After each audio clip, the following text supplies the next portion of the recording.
I used to throw up a lot, like randomly. Like I would just vomit. I would just throw up. Like it was nothing related to an eating disorder. I would just be feeling like I'm going to throw up, and I would gag and gag and gag, and then I would throw up. I went to a doctor this one time, and because I was having a lot of like brain problems, like I had some concussions and things like that. And I was like, hey, also something really random. I just like throw up. Is there any reason why that is? And he was like, well, let me do a gag test. And he like sticks the popsicle stick down my throat. And I almost threw up on him. I didn't. And he goes, wow, you have the worst gag reflex I've ever seen. Like it's so easily gaggy, Triggered, you know? Yeah. And he said it like ultimately it's an anxiety thing. And so I've noticed like on days where I would have presentations in school, I would gag a lot and sometimes I almost throw up.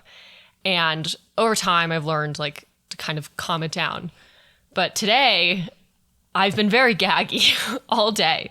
I haven't thrown up or anything, but I just do like a, you know, Ew. it's really fucking gross. Do I need to get you a bowl? No, I'm not going to throw up, but I just wanted to share that if anybody has gagging problems and they just throw up, which is really niche, me too. You're just anxious and it's going to be okay. Gross. Anyways, we're going to switch gears a little bit. We will not be talking about throwing up.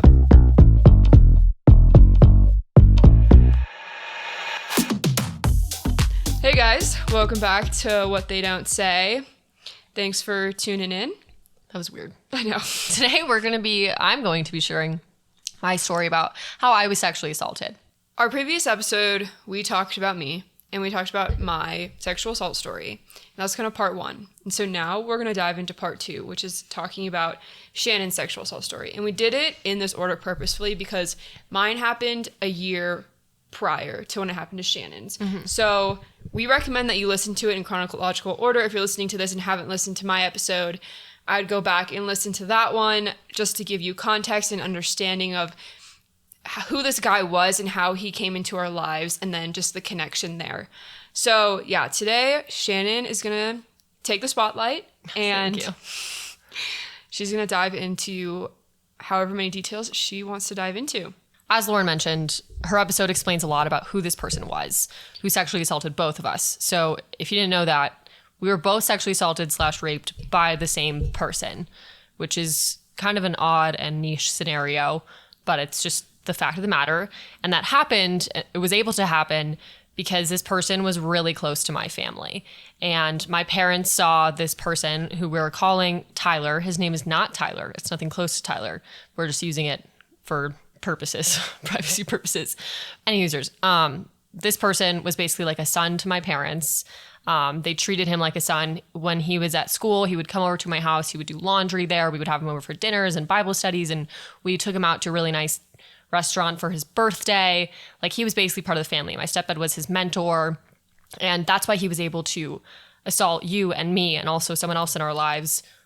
And it kept happening was because we had this kind of narrative over how, quote unquote, what a great guy this person was, because that was the shield he hid behind. He was a great guy. Yeah. But he was very two-faced, and it took us some time to come to terms with that and realize that. But sometimes people are not who you think they are. Yeah. So we met Tyler back in, what did we say it was? 2018. In 2018. Fall. Like Lauren and I met him the same day. And I'm just going to kind of dive in directly into like sexual assault stuff because there's no really other way around it. Tyler at the time was attending the United States Air Force Academy for college, and he had served for 2 years prior to going to college, like in the Army or whatever. Air Force, sorry, excuse me, thank you. So he was 24 back in 2019. So Lauren was sexually assaulted in 2018, and my story is going to begin the same day that it did for Lauren, which was the day that I met Tyler. So we met Tyler through some of my mutual friends at church. Our friends introduced us to him.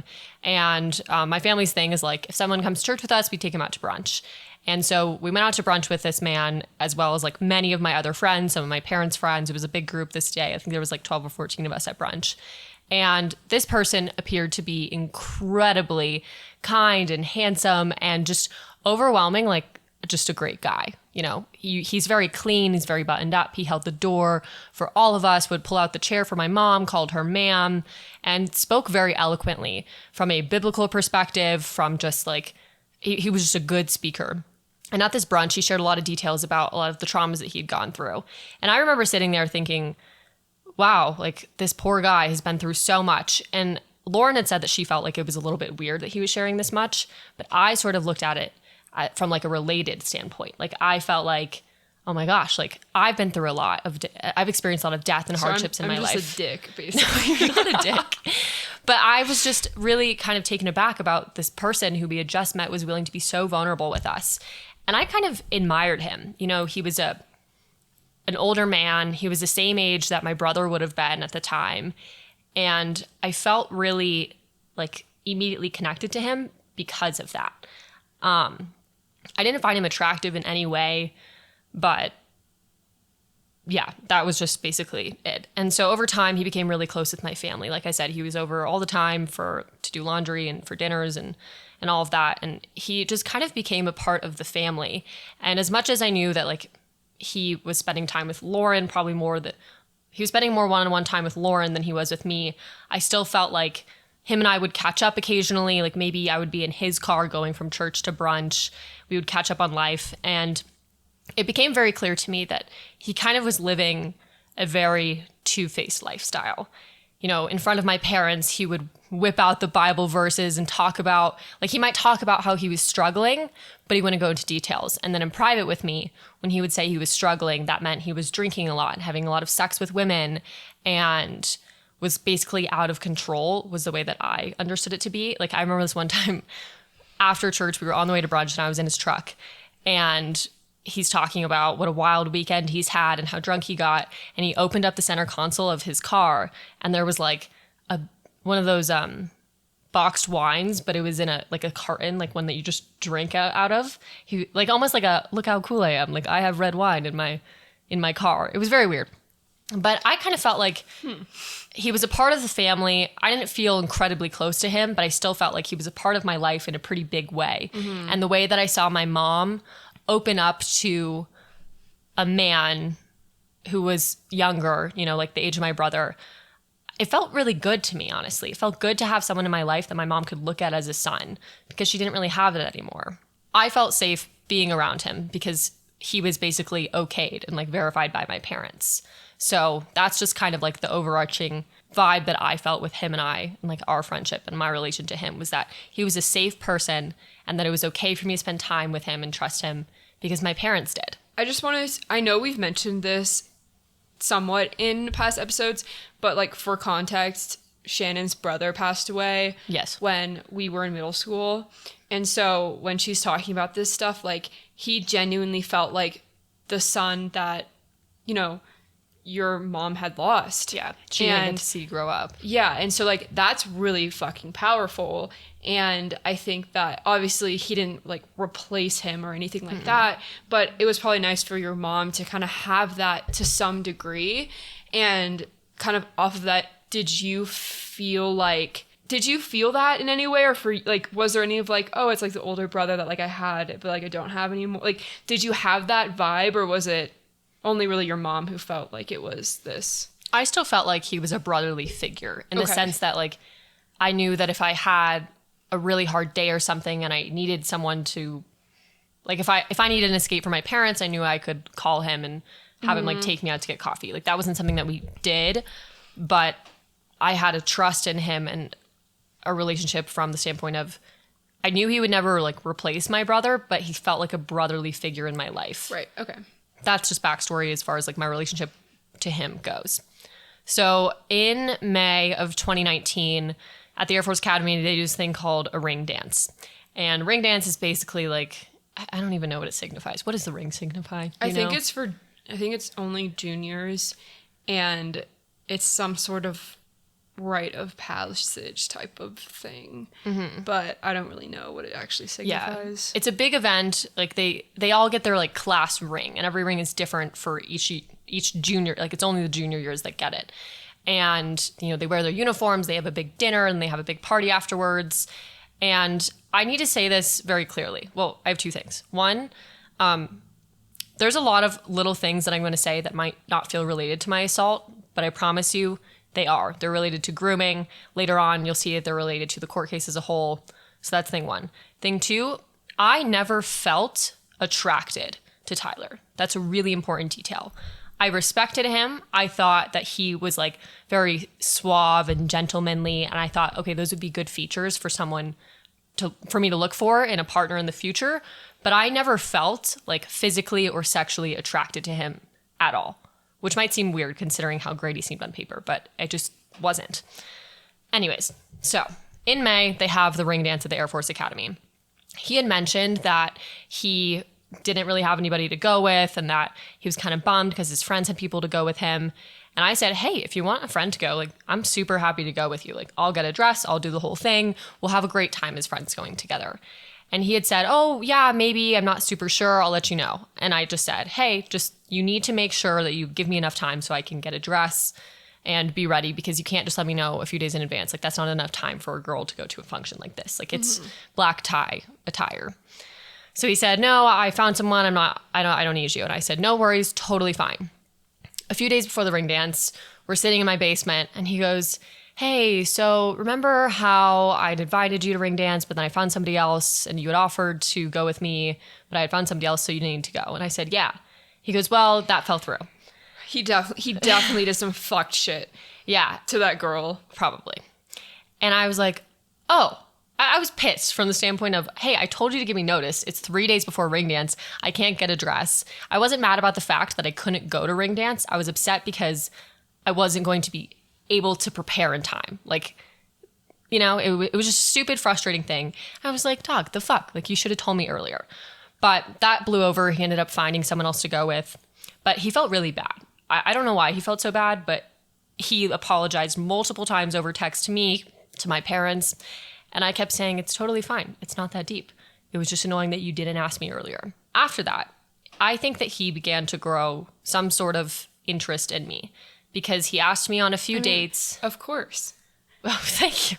What is there not to like here? But my point is that, like, this man was a, like, I don't even know how to describe it. Like, he always liked someone. He was always, like, sleeping with someone, always wanted someone. Like, there was always, constantly. Mm-hmm. Like, I don't know if he was like a sex addict. I don't know what it was, but it was so fucking constant. Yeah. He always needed to have someone to go after. But so yeah, he started to grow a sort of interest in me. And I knew that because he was asking me on a fair amount of dates and trying to basically get me alone more often. And that was something new to me because most of the time we had spent just like around friends or family. And I had repeatedly said, yeah, no, not really interested in going out with you. Sorry, but like, thanks for the offer. And there was this one time where he said, hey, let's just grab coffee. Like, just grab coffee with me. And I said, sure, I'll take free coffee. I'm all here for free coffee. We love free coffee. And yeah, we set a date and a time and it was snowing outside. And I was like, this is perfect because you can pick me up, we can go grab coffee, and then you can drop me off at my friend's house that I'm staying at for the night. So Tyler picks me up. We are going on our coffee. He would probably call it a date. I would just call it a function. You know, we go to Dutch Bros, pick up coffee. It was my favorite coffee place at the time. It was super snowy. Didn't really feel like parking anywhere and going inside anywhere.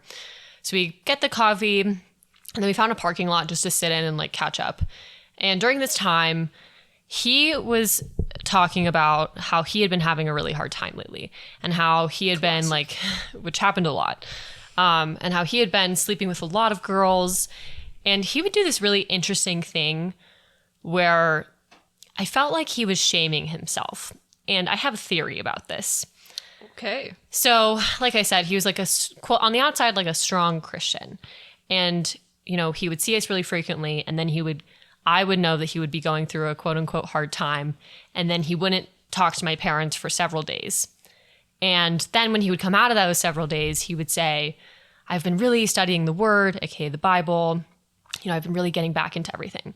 And I have this theory that he would like sit in his room and read his Bible and like shame himself for sleeping with women or for assaulting women. Because I know that he slept with a lot of girls. And I'm not here to shame anyone for sleeping with a lot of people. But in that conversation that we had on that snowy night with the coffee, he was saying that he had only slept with a few people. Like he said the number of like 10. And I'd known this wasn't true. And I knew this wasn't true through one of our mutual friends. And I was like, that's not true. It's not true. And he was like, no, that's the number of women I've slept with. And I was like, that's literally not right. And I have this theory in hindsight that all of the women, he said, no, that's not true. Well, maybe I've slept with more people, but I just don't remember. And I have this theory that the people he doesn't remember sleeping with are all women that he's assaulted. That's just a theory. Any hoosers, we have this conversation. Very friendly conversation, catching up, talks about his hard time. I talk about my life, like friendly, whatever. He drives me to my friend's house. Before we go inside, I don't know exactly what happened, but I think he like leaned over to give a car hug and then he started kissing me. Classic. That's his fucking move. Oh, can I have a hug? I'm so sad right now. Like, you don't understand, please. Lauren is not fooled. And like, I kissed him back. And the kiss lasted about 10 seconds. I remember it was super forceful. There was a lot of tongue. And I vividly remember that he pulled my hair in this kiss. A 10-second kiss over the car, console doesn't feel like the time to pull someone's hair. But it was weird. I pulled away and I don't remember exactly what I said, but I know it was something along the lines of like, dog, what? Like, it was just a confusion thing. I would consider that a consensual kiss. I mean, he didn't ask me for it, but I kissed him back. It was just kind of one of those weird things of like, I don't know where in his head the wires got crossed where he felt like it was okay to kiss me. But yeah, yes, ma'am. But also, let's be real. How many of us have like randomly kissed our like good guy friends? Yeah. I have.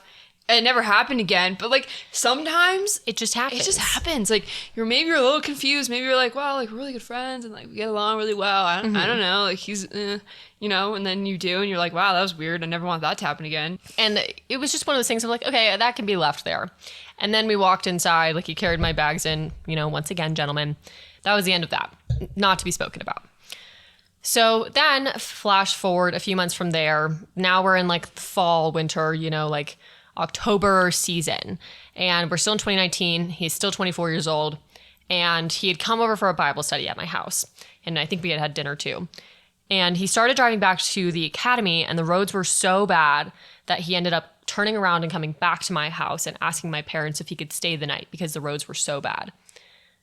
They must have been really fucking bad because this person had a really good car and always prided himself on his ability to drive in the snow. He had a 4-wheel Toyota Tundra truck. Yeah. I don't know if there are better cars for the snow. I don't know. I don't know much about cars, but yeah, any hoosers. So my parents said that he could stay the night. They had him sleep on the floor in our, like, we have a kitchen and a living room, all like open space. And they had him sleep on the floor, not even on the couches, on the floor, like where the coffee table is. Because one of my best friends was staying with me at the time. And my parents didn't want him anywhere near her. That's a story for a different day. But as I was saying, he stays the night. I'm like, cool. I don't give a fuck. It's my bedtime. Nighty night, chicas. See you whenever I see you. I go to bed. I wake up at 4 a.m. to the Snapchat ding, like the old notification. Actually, does it still have the notification to like, I don't know. I don't have my notifications on. Oh, okay. Well, anyways, I wake up at 4 a.m. to a Snapchat notification from Tyler. And not even a text message, a snap message, which was weird because he had my phone number. Like, why would you Snapchat me? And a snap message that says, hey, can I come say goodbye to you? And I said, no, it's 4 a.m. I have my retainer in and I have my pimple cream on. I don't need to say goodnight to you or goodbye to you. I go back to sleep. I wake up to someone opening my door. Who's opening my door, you might ask? Tyler. Tyler opens my door. And you literally had been like, no, don't. Yeah, I literally said, don't come say goodbye. Like, it's 4 in the fucking morning. Like, I'm half asleep. Like, Yeah. I don't. It's so unnecessary. Yeah, also, I why don't the fuck either. is he leaving at 4 in the morning? I don't know. I don't know that either. Probably to go shame himself. Who knows? Any users. So I wake up to him coming into my room and I sleep in my underwear. I think everyone should sleep in their underwear. I think it's the most freeing thing. So he's coming into my room. I am like half asleep, half awake. I am startled by him coming into my room. And he's like, I just came in to say goodbye. And I go, I literally told you not to say goodbye to me. And he goes, oh, well, I'm already here. So he comes and he walks towards me and he gives me a hug. Now, you're probably thinking, how does he give you a hug? You're like laying down. Well, he like literally the way that a mom would pick up a child, like a baby out of the crib where they like put their arms underneath the shoulders to like lift them up. He literally did that and like pulled my torso up out of the bed, and I'm naked. So I like took the covers and just kind of like covered them over my boobs. And then his head like started going towards my lips, and I just like moved my head away. Ugh, and God, I said, what a fucking creep. I said, okay, you can go now. And it was a really weird moment, especially because I was not really awake yet.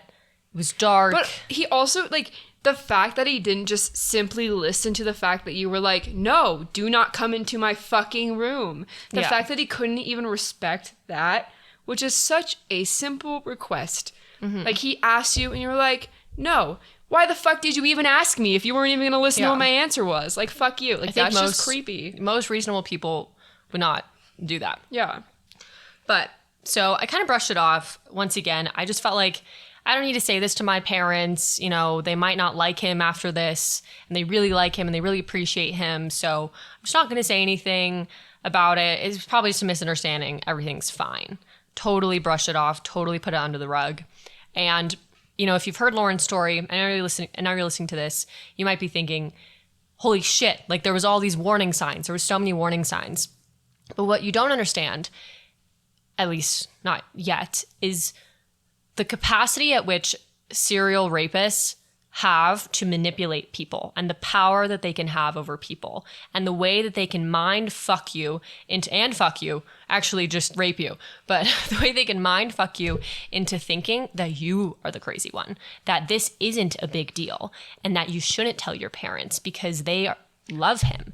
And it's hard to explain, but the way that he had groomed me and Lauren and my entire family and frankly my friend group was pretty incredible. But it happened over time spent with them, emotional rapport building, vulnerability, and all of that put together with my mom's loss of a son and everything, and how he was so respectful was the perfect storm for a situation like this. Yes.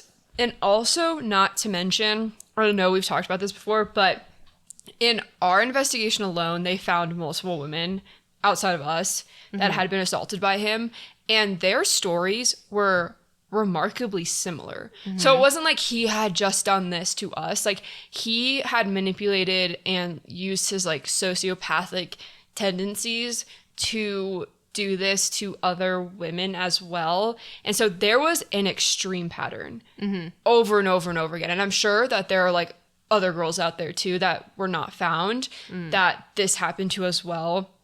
And so like this was like so far beyond like what we could have ever imagined. Yeah. Like this was like some like movie shit. You know, like you see like crazy shit like this happen in like movies or TV shows where like a guy acts like this and like, but you're like, oh, like that's just make believe.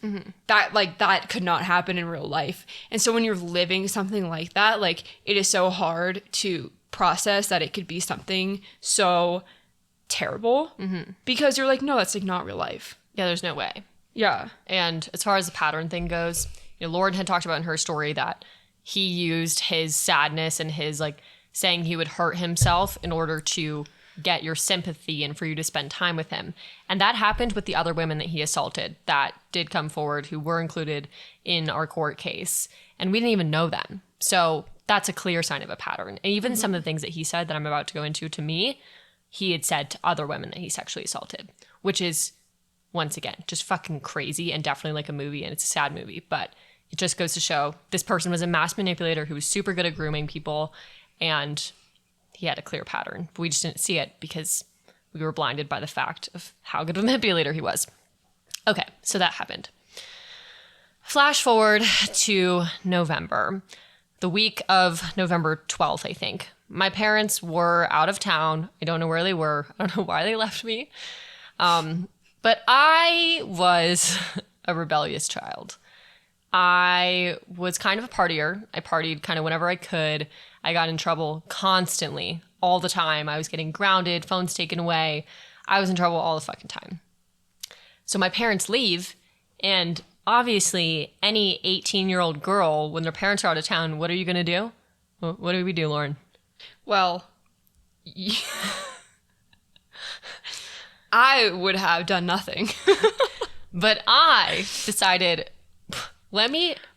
yeah. Well, also, let's keep in mind that you have had like a strict kind of upbringing where Yeah, like yeah. there was no room for having fun or drinking or anything like that at all. You were also like an elite athlete, like you were training all the time. Like there was just no room for that ever. So I think that once you kind of got to an older age, naturally, as a lot of people do when they are under kind of strict parents, they just, any chance they have to drink or have fun or party, they take because They go hard. because they know that they're not going to have that opportunity for a long time. Yeah. So that's what you did. This is one of my opportunities. So my parents were gone for the week, and I'm a freshman in college, but I'm living at home because I was still ice skating at the time. And I actually was not ice skating during this time though, because I had been injured. I think I was like just getting back on the ice from I had just been getting back on the ice. I had a really bad ankle injury. But so like this specific week, I wasn't really skating. Not really. So parents gone. I invite my 3 best guy friends over. These boys were kind of trouble. Like I was hooking up with one of them at the time. The other 2 were just good friends.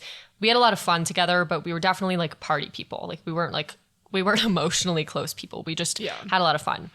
So for about 3 days straight, I am binge drinking. I am having sex.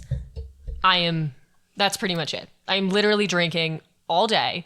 I am drinking all night. I'm just staying up late, waking up at whatever time I want. Like I'm unhinged because also there's cameras outside my house. So I couldn't like, if I'm drinking, I can't leave the house. Like I'm dialed in. So I just kept going. 3-day bender, essentially. I'm really sorry, Mom. I hope you're not listening to this. On night 3 of the bender, I'm in my room doing something. And I hear these 3 boys starting to fight in my living room. And then all of a sudden, I hear a really big crash. Oh, no. And I just think, fuck, no. I go out there and I see that these 3 boys have broken my front door. One of them had pushed the other one into it. And my front door was made of glass, but over the glass, I had these like wooden slats, almost like wooden shades that you could close or open. And the shades were all fucked up. Like they were not fixable. One had broken completely in half. Another one was like dangling. I could not fix it. There was no way on this earth that I could cover it up. And I started to freak the fuck out because I thought, holy shit, my mom's going to find out. I've had 3 boys over to my house for 3 days and we were drinking and I'm just going to get in so much trouble. The next day, the boys leave and I start brainstorming. How can I get out of this? What sort of cover story can I come up with so that I don't have to tell my mom what I was actually doing during this time? And I think, Tyler, this is perfect. The wooden shades were way too broken for me to say that I had fallen into them. Like that is just purely not believable. So I call Tyler and I say, hey, this is a situation. This is what happened. I'm really freaking out. What do I do? And he's like, well, how about I come over and I just tell your mom that I broke the shades? Like, why did he have to come over? You and the defense attorney just fucking loved this question. No. Like, I'm not. Why did he come over, Shannon? No. I just mean like he clearly saw this as an opportunity to spend one-on-one time with you. Yeah. And he just like snatched that up as fast as he could. But the other thing really is like, did he really need to come over to fabricate the story? Exactly. And That the was my answer point. the answer is yes. Okay. Because I was a kid who grew up with very strict parents, at least from like a quote unquote normal socialist perspective, I was really good at fabricating stories and lying. I'm sorry, it's just the truth. But I was because I wanted to be able to keep doing the things that I was doing without getting caught. And I have cameras outside my house. My mom would see if he had come over or not. So it wasn't an option to say that he had just come over, but not actually have him over. Because they could check the cameras or Right. see that and be like, well, he never showed up. Like, what are you talking about? Yeah. And for anyone asking about how I got the 3 boys in, I had a sneaky way, okay? But I wasn't going to sneak Tyler in because there was no need to sneak Tyler in because Tyler was the only man that my mom would trust me to have over alone, especially when they were out of town. Ironic, isn't it? Yeah. It's always those people. Yeah. Which is why he was the perfect scapegoat for this story. Yeah. Because he was big enough, he was tall enough to have like fallen over, putting his shoes on and ran into fall over into the door and break it. Yeah. And my mom wouldn't be mad. You know why? Because she fucking loves him and she would be totally fine with him coming over. So on the phone call, Tyler says he is all in to fabricate the story. He's like, no problem. Things get get going. He texts my mom, says, hi, I would love to catch up with Shannon. She was wondering if it was okay if I came over for dinner, like just chat for an evening. I text my mom, hey mom, is it okay if Tyler comes over? She's like, yep, totally fine. No worries. Like she didn't even say, don't do anything bad. It was just... Because there's that much trust in this man. Yeah, which is crazy. Because even when I would have girlfriends over when my parents were out of town, she would say, you know, like no drinking, don't do this, don't do that. Like she just couldn't even fathom him bringing alcohol into the house, bringing anything bad into the house, doing anything bad. Like he was just such a perfect angel child that it would nothing like that could ever possibly happen in her eyes. The day comes where I'm going to have him over, and I drive all the way to the Air Force Academy. It was like 25 minutes away from my house, because he had said that he had sold his car at this time. Really? Yes. Did he actually? I don't know. I sold thought his car. Why would he have sold? Why would he have sold? Why would he have sold his car? I have no idea. I don't know. It was weird. But yeah. So he had sold his car, or he'd given it to a friend. I'm about 95% sure that he had said he had sold it at this time, because I had to pick him up. Interesting. So I drove all the way there. I pick him up, and I make him drive on the way back to my house because I am exhausted. Don't forget, I've had a 3-day bender. Shandog is tired. As we're driving, he says that he's had like a long week, and he's like, I kind of want a beer. And I'm like, sure, fucking stop for a beer. For all I care, that's none of my business. We stop right before he goes into the liquor store. He goes, do you want anything? And I just said, surprise me. I stayed in the car. He goes in. He comes out with a 12-pack of assorted White Claws. That's not a beer. That is not a beer. You're very right, Lauren. So then we drive to my house. When we first walk in the door, he immediately goes, like, I made it really clear, like, this is a very casual dinner.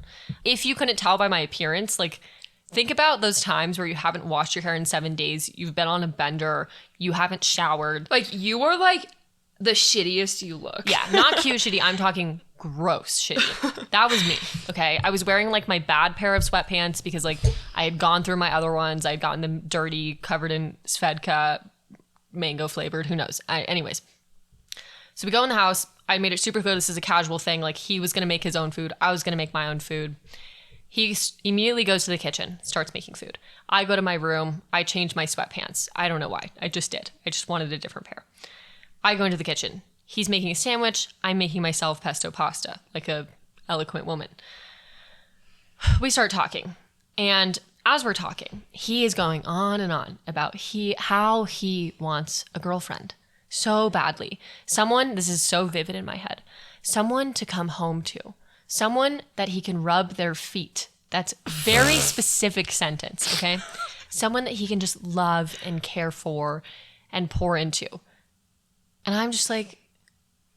Do you think he's found that in prison? I don't even know what to respond to that. I'm sorry. You're fine. But the point is like, we're having this conversation, and I am just sitting there like, you know, you're going to find that one day, Tyler. You're a great guy. Like, you're totally going to find that one day. It's just not now. It's just not now. Being very supportive. And as we're talking, he takes all of the White Claws out of the box and lines them up by flavor. Weird. Really fucking weird. That's really fucking really weird. And throughout dinner, I drank 1.5 White Claws. And I just kind of decided, you know, I'm good. I've been on a 3-day bender. I don't really feel very good. Like, I don't need to get hammered tonight. I don't need any more alcohol in my life. And ultimately, we decide to go downstairs and play a game of pool. Love pool. All here for it. He grabs all of the rest of the White Claws, like in his arm, like a little... How would you describe this?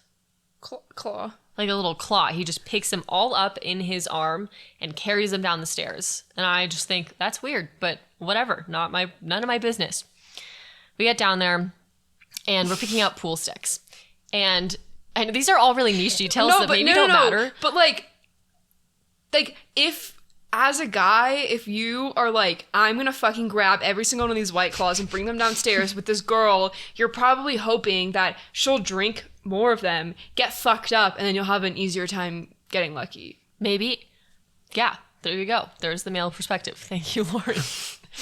So he carries the White Claws down. We're picking out our pool sticks. And he goes, oh, let's just share one. And I say, no. That's weird. I want my own pool stick. Multiple pool sticks. Why the fuck would you share one? Exactly. These are all just like little weird niche moments that in hindsight I think are interesting. So we're playing pool, and like I had said earlier, upstairs I'd had 1.5 White Claws. I felt like I was done drinking. I brought that other half with like downstairs with me, and I was still kind of sipping on it. And he goes, Shannon, finish your White Claw like a woman. And I, in my head, thought, I don't need to prove my drinking abilities to anybody. Like, But also, like, the fuck? why are you... He was, like, pushing for you to drink more verbally. Yeah. Like, and he was even, like, basically saying, like, you're a little bitch if you don't finish that. Like, come on. Yeah, and I don't fuck with people calling me a little bitch. So guess what Shannon did? I drank up to 5 White Claws. So I had 5 White Claws within, like, 2 hours of time, which is a lot of White Claws for somebody like me. But I fucking did it. You know why? Because I didn't like that comment. I don't even know if that's why. I fucking did it. But I didn't really feel that intoxicated. And I think this was due to the fact that I had been drinking so much the past few days that my tolerance was through the fucking roof. Yeah. And I say that I didn't feel that intoxicated because I think it's important to note that I wasn't not aware of what was going on. I was very present in what was happening. I wasn't stumbling. I wasn't slurring my words. I wasn't confused. I was very much there. But even if, like, you had been hammered, that doesn't, like, change anything, right? Like, it's True. like, at the end of the day, like, you were raped. It doesn't matter if you were sober or intoxicated. And that's important because we tend to be like, well, she was drinking, so, like, maybe she just, like, you know, fuck you if you say that. Like, so our few pool games come to an end, and I say, hey, I think you should text someone to pick you up because I definitely can't drive you. Like, well, even though I didn't feel that fucked up, I'm not driving after I've had 5 White Claws in like 2 hours. That's good judgment. You're practicing good judgment. Yeah. Well, and would you like to know how many White Claws he had drank? 3. 7. Oh. Yeah. So he got after it. The whole box was gone. But granted, he's also like 6'3", over 200 pounds. So like that's not 6'2", 6. However, he was tall. Yeah. In my mind, he had like only like a few White Claws and was like fucked up. I don't know. He didn't But seem. maybe I made that up. He didn't seem fucked up. But yeah, I know the entire box was gone. Okay. Hi everyone, this is editing Shannon. I just wanted to pop in here really quickly because I remembered a detail while I was editing this that I had forgotten about when we were recording this. So Tyler had said that he was quote unquote barely buzzed. And this kind of just felt like a smaller key detail because, you know, we were talking about how we had thought that he, you know, maybe had drank less White Claws in order to quote unquote like take advantage of me.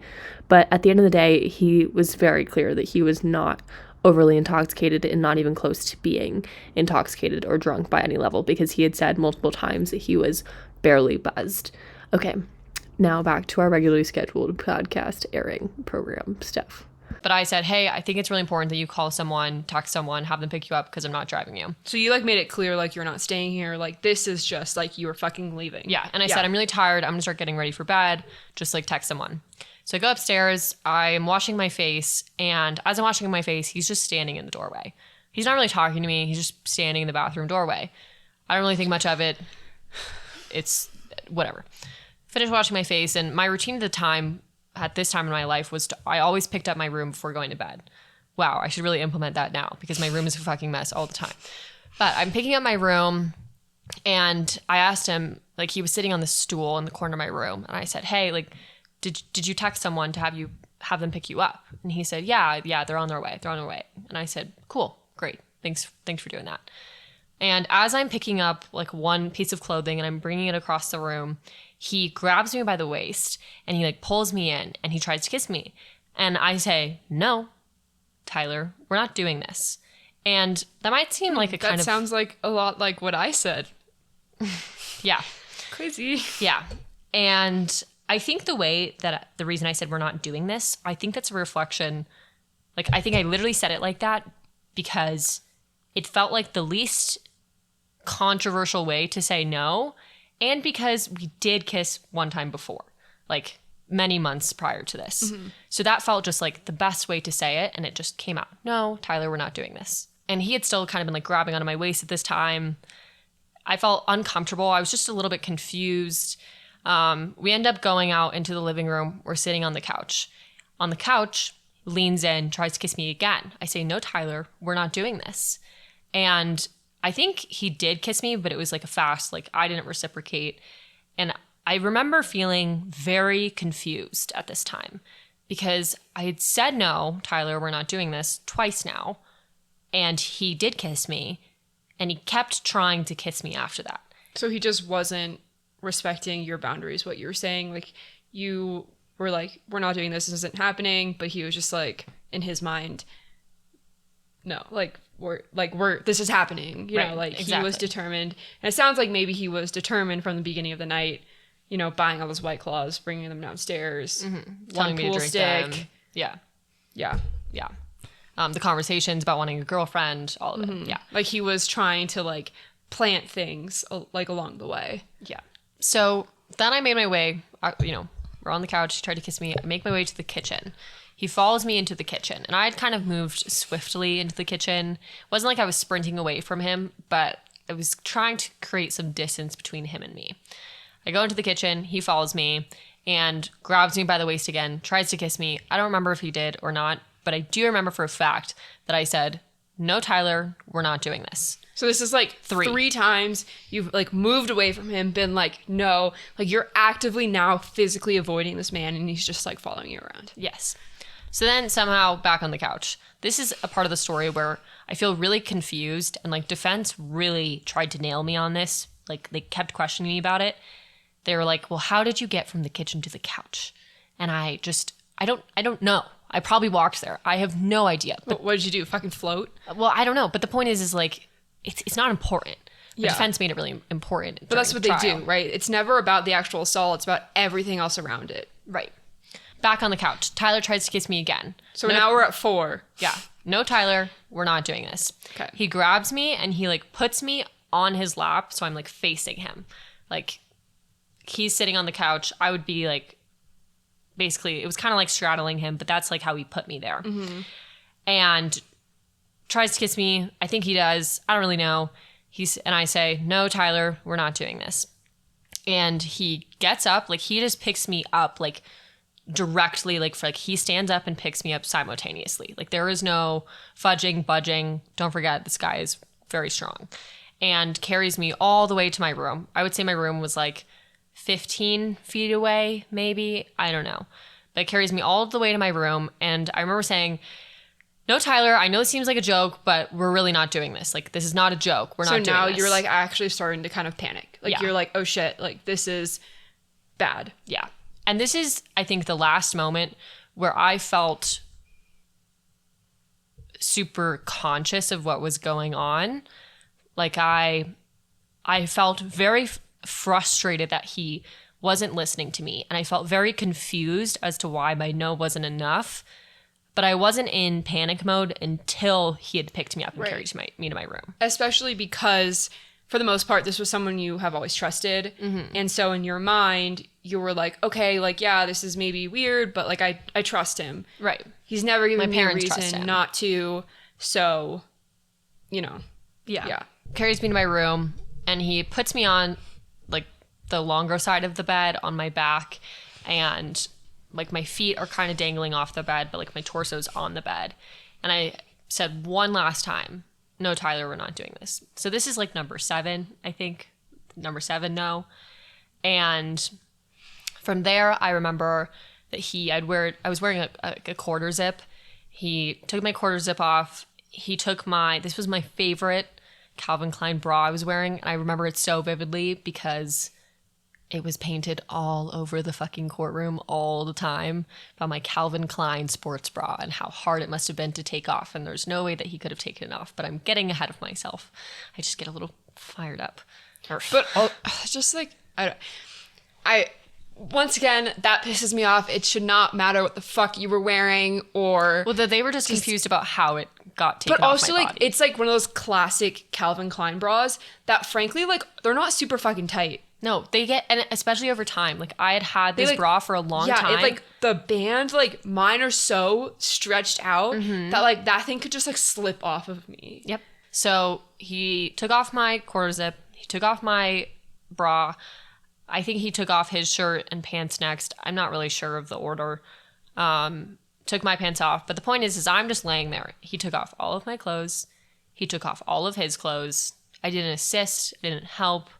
I wasn't even saying no anymore at this point because I had said it so many times before and it wasn't heard before. So yeah, it wasn't going to be heard then. I just given up and I froze. And I remember he bit my ear. I remember he like kissed my neck. I remember he like put his fingers inside of me. I remember he put his tongue inside of me.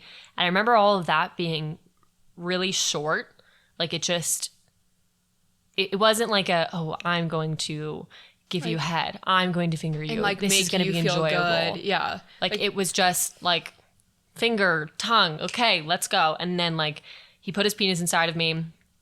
And I just remember so clearly looking at the place where the wall meets the ceiling and like just staring at it like the whole time. Yeah. It was just me staring at the wall, then met the ceiling, and this person just fucking me without my consent, just fully assaulting me. And I just felt frozen. I remember I was reading my testimony earlier today and I'd said that I felt like cement. Like I just felt so frozen and so unmovable. And it just was my body trying to survive is what I think it was. Mm-hmm. I think my brain was so overwhelmed with what was going on that it just did its best to try to cope and try to protect itself and just it shut down. I also remember in this moment, I remember feeling like it hurt and like I wasn't ready for it to happen. Like that's a really specific memory. Like your vagina wasn't wet. Like it just like was that horrible feeling of just fucking shoving a rough ass cock up your vagina. Yeah. And that is painful. Yeah. It was, yeah, it just, like I can't express enough how I just felt so not physically ready for it. Eventually, it ends. Like it sucked. Like I don't want to say like the only position, but like literally the whole time I was halfway on the bed and he was doing everything because I was just laying there. One might say like a starfish, but sorry, that's fucked. Sorry.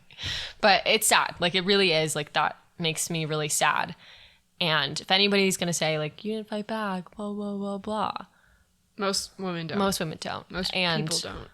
Also, I think it's really unfair to expect someone, especially yourself, to fight back against someone who wouldn't listen to a verbal word of no. It's really hard to think that in that moment of extreme fear where your brain is just trying to survive, that you can do something such as like kick them, punch them, scream. Like it really doesn't matter if I had screamed. No one would have heard me. Like it really doesn't matter. And yeah, it would have been great if my body didn't freeze, but that was my natural reaction and it just was. But it's like, you could say a natural reaction, but it's just something so unnatural that I don't think your body knows how to respond to that and to deal with that. And that's kind of just a reality. And I think that when we're looking at sexual assault cases, that should just be a norm. And that should just be something that's known instead of using the defense of like, well, you didn't punch him in the face. You didn't scream at the top of your lungs. And that's always used. And every fucking court case I have looked at, that is always used against them. And that's just not fair. You can bring psychologists up there and talk about how like that's not a normal reaction. That doesn't really happen to them a lot.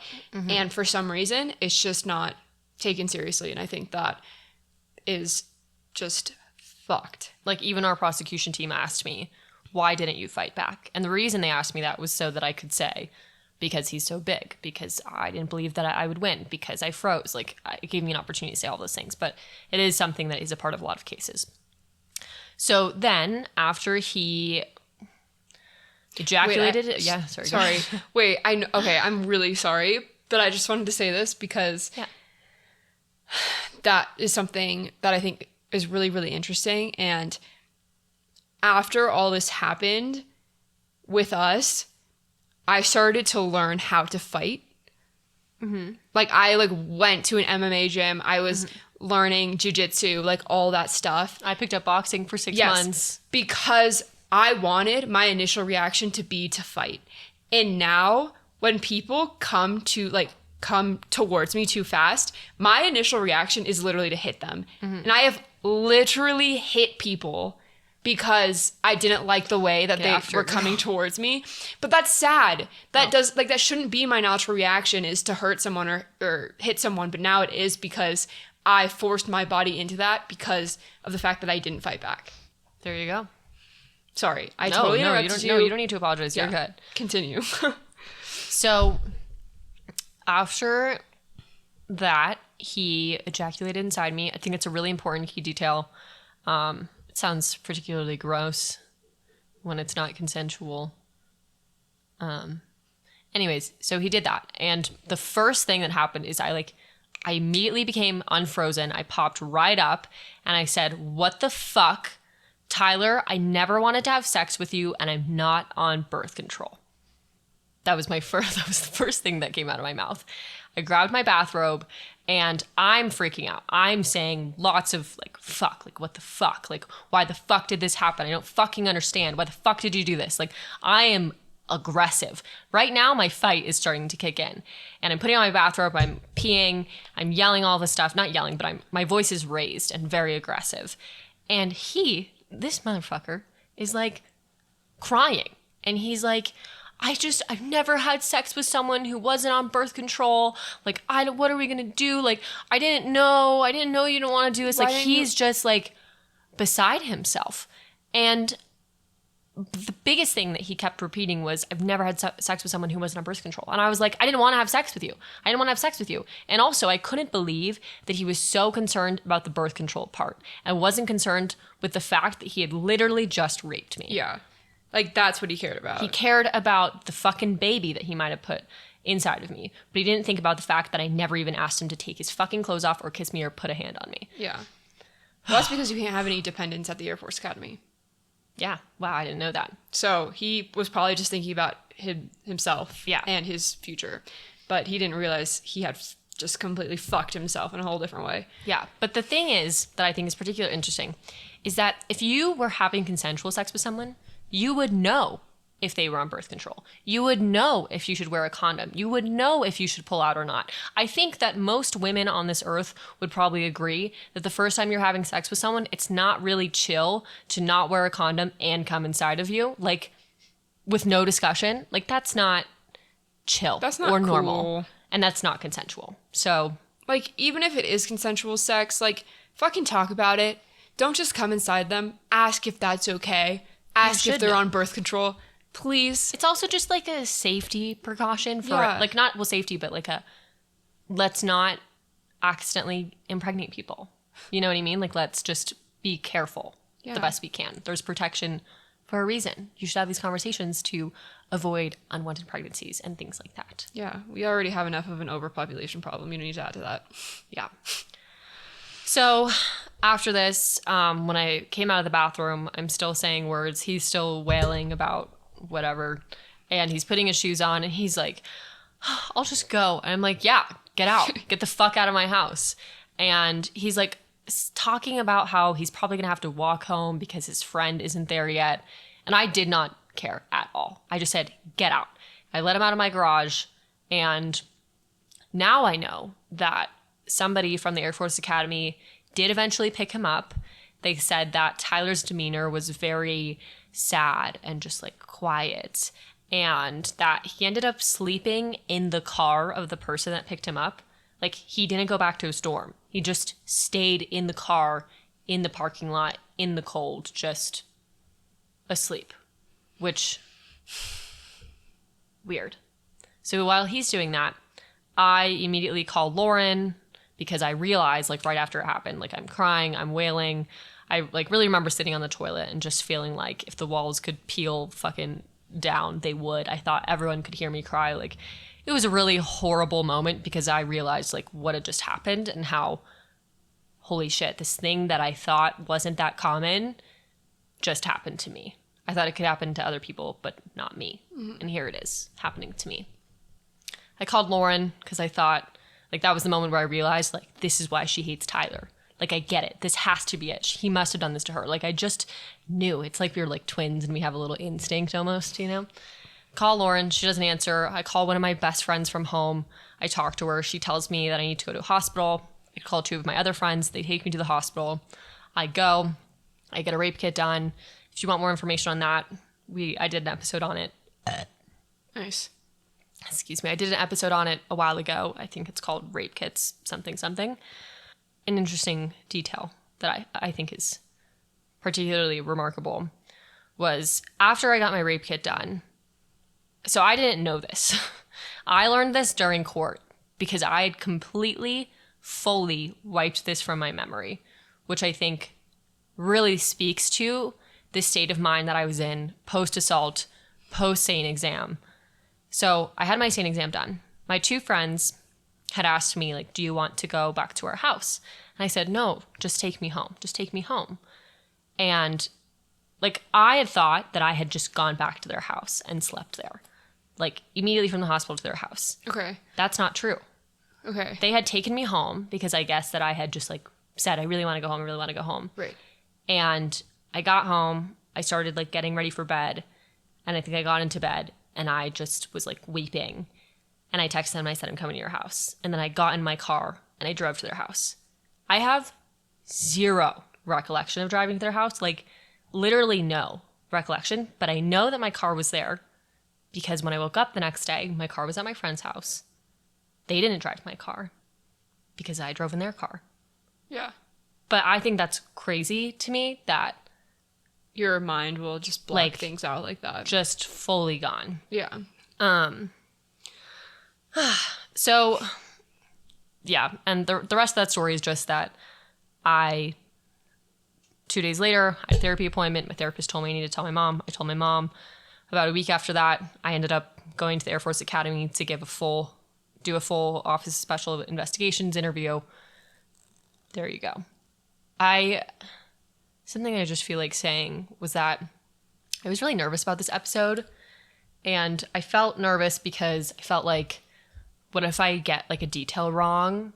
Like, what if something's wrong and then like, I don't know, people like scold me about like, well, that's not bad enough, or that like, is that really how it happened? That's kind of a weird thing. Like, why didn't she do this? Why didn't she do that? Like, I think I was just worried about like judgment in general, as well as like saying my story wrong. But as we preach on here, like, you're not going to get every detail right. It's still your story. At the end of the day, it still happened to me. If it happened to you, I'm so sorry. But you don't have to get every detail right because it's just your story. You're doing your very best. I told the story to the best of my ability, to the most accurate of my ability. Mm-hmm. And if you don't believe me, fuck you. Sorry. I'm feeling a lot of things right now. That's normal. I think what I would just say, and oftentimes they do bring psychologists in to talk about these in trials because, you know, memory is a weird thing. And when you go through something traumatic, you don't remember things maybe like exactly how they happened, but who the fuck does? Who remembers every single goddamn like play by play of exactly what happened to them? No one does. No one. And this is years removed. This happened years ago. You're not going to remember every 2019 fucking thing. And also, like, your brain has probably blocked out a lot. Mm-hmm. And that's totally normal. That's totally okay. And that doesn't take away your credibility in any single way, no matter what anyone says. And so, like, for anyone, it's really important that we learn to understand that there are people out there who are just hateful and rude and mean and are going to try to tear you apart. And frankly, that shouldn't steer you away from like owning your shit. Because fuck those people. Mm-hmm. They don't know what the fuck they're talking about. They don't know what happened to you. They don't know your story. They don't know you. They weren't there. They weren't there. So, yeah. I realized today that Tyler was 24 when he sexually assaulted me, and I was 18. So he was 5 years older than you. So that's 6. 6 years older than you. 6. I can't do math. And I don't have any tea or shade to people who are in relationships or sleeping with older people or younger people as long as it's consensual. That is none of my business. But it feels particularly icky to know that this person was a senior in college. Yeah, senior in college. And I was a freshman in college. And that he was older than a typical senior in college. Yeah, like by it like 2 feels years. Like, he knew that he had this, like, weird power play over you. This weird, like, seniority over you. Right. Like, he could use it to his advantage. Yeah. So just like we did in Lauren's episode, I'm going to leave you with the charge list. And it might feel weird that I'm doing that, but I'm doing it because it feels like the end of this story and the beginning of trial. Alleged victim number 3, SP, 15 November 2019. As pertains to SP, the accused is charged with the following misconduct: providing alcohol to her while she was a minor, charge 1 specification, and penetrating her vulva with his penis and finger, and causing contact between his mouth and tongue and her vulva, all allegedly without her consent. Charge 2 specifications 2 through 4 on 15 November 2019. So with that, like we had said, there was other people involved in our case, but the maximum punishment that this person, Tyler, could have gotten was he would have had to forfeit all pay and allowances. So that's, he gets to go to Air Force Academy for free. He would have had to pay all of that back. He would have gotten a dismissal from service, like a dishonorable discharge. And the maximum years in prison would have been 45 years and 6 months. But as we all know, no rapist ever gets that many years. Never. So thank you to everyone for listening to my story. I know it was heavier, but I really appreciate you being here and being with me and just getting all vulnerable with me. In the future, Lauren and I, and we don't know exactly how close of episodes, but we are going to talk about cross-examination and potentially direct examination as well, to really give you guys sort of a more in-depth view of the stories that we told and how much they can get misconstrued through the court process. yeah, and how they just kind of showed up throughout court. Yeah. And it is very interesting. So stay tuned for that. Thank you guys so much for once again listening to this episode, and we'll catch y'all on the flip side. Cheers. Cheers, guys.